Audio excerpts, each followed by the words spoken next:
Hello everyone and welcome to Vancouver Island Bushcraft. I wanted to go through a little pouch that I have. That's a kind of a grab and go pouch. As you know, I'll take a look here. I got these two web gear. It's full of survival stuff. You can grab it, go bushcrafting. If something happens, you're good to go.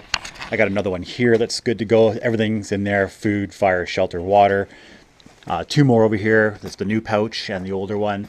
So, lots of larger pouches. But I do have one grab and go pouch. I can basically just put this on my belt or just grab it and take off out of the house instantaneously. If I'm on a long trip or I'm going four-wheel driving, I can take this little pouch and bring it with me just in case something happens. So I'm going to show you what's in the pouch.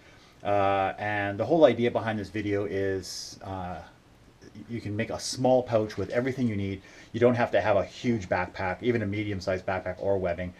This will do for the everyday carry, not everyday carry, but a carry if you're going out, maybe even just camping or and picnicking, or a lunch with your wife or whatever, and something goes wrong, you have that's a little pouch. So without further ado, I'm going to put you down right here.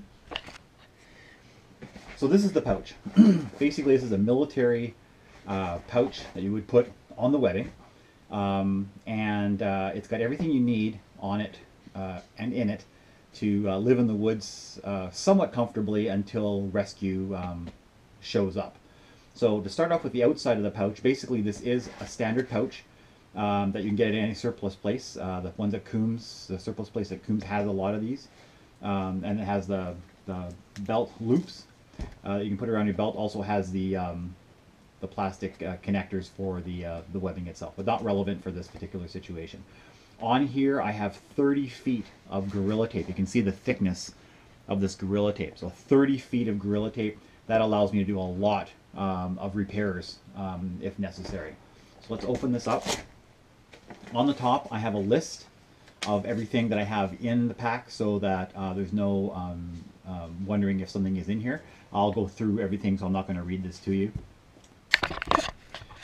Like that. Okay, so first thing I have is a flashlight with new batteries in it, and I also have 3 batteries with Gorilla Tape around the outside as well, so that I can change the batteries if need be. So I have about probably 7 or 8 hours of battery life there, another 7 or 8 of battery life here, of hours of battery life, so that's plenty of battery life. A small amount of jute twine. I got about 40 feet of jute twine here for fire starting and also shelter building if necessary, or building anything at the camp. Always handy to have the jute twine. I have a really cheapy KFS set, knife, fork, and spoon set, and I also keep it with coconut oil on it, because I do have this maybe in my vehicle quite a long time, and the moisture would get it rusty. So I have a small layer of oil on here so that it doesn't rust. Of course, edible oil, not something like WD-40 or anything like that. I have a knife. It's one of those Bear Grylls folding knives. Very sharp. I'm not a real fan of knife with serrations on the edge, but I mean, this is for a survival kit, and you can easily deal with that without too much problems. Razor sharp, ground down for the ferro rod, a good utility knife for a survival pouch. I have a lighter. I have 2 Band-Aids and 2 Aqua Mira water tablets. There's a cook pot in here.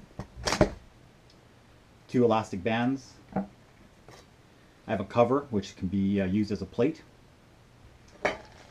There's a fire kit with the homemade jute twine wax, potassium nitrate, icing sugar, and fat wood dipped. We went through a video with that, and another lighter, and a small pouch. A full-size ferro rod.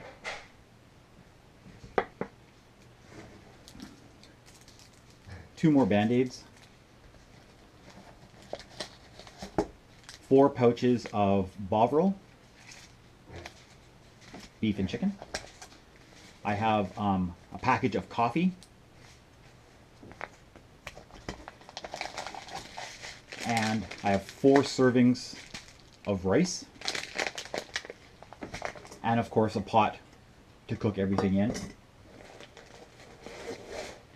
And I have 1 of those emergency camping shelters. Makes a full shelter, which comes with its own cordage. It's in here, back here. And I have this. I wouldn't use this as the tent itself.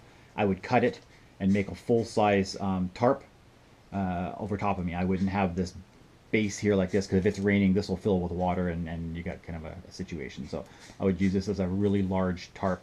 This is 8 feet long and looks like about 6 or 8 feet wide. So it's a good size. And we've gone through that anyway. So this is what I would carry in this small pouch. And look, the size of this is actually pretty small. This is my hand. So this is the size of the pouch. And this is all the stuff that I have in here, which is a fair amount of stuff. A lot of it fits in the pot, which is nice. And this allows me to go into the woods, and if I need to survive, I can, because I have food, I have fire, I have shelter, and I have the ability to get some water with the pot. Food, fire, shelter, water, in a very small container.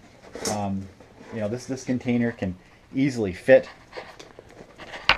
on your belt, and you know, you can do what you need to do. So this video was basically about not having to carry a huge bag with you or webbing, because you'd look kind of silly if you're out and about and you're carrying that kind of stuff and you're not in the bush. This is pretty unintrusive, this pouch. Most people wouldn't even notice you have it. You could, even if you have a larger purse, you could put it in your purse. If you're a guy, you know, you can put it on your belt, and you have all this stuff ready just in case something happens. Especially if you're in the city, in an urban area, this can save your life for sure. If something, you know, if all heck breaks loose and that's all you have on you, you can survive pretty good for a few days. Especially with four servings of rice, you're good to go. So that's it for today. I'll talk to you guys next time on Vancouver Island Bushcraft. Please subscribe, like, and share, and I'll talk to you guys later. See you later.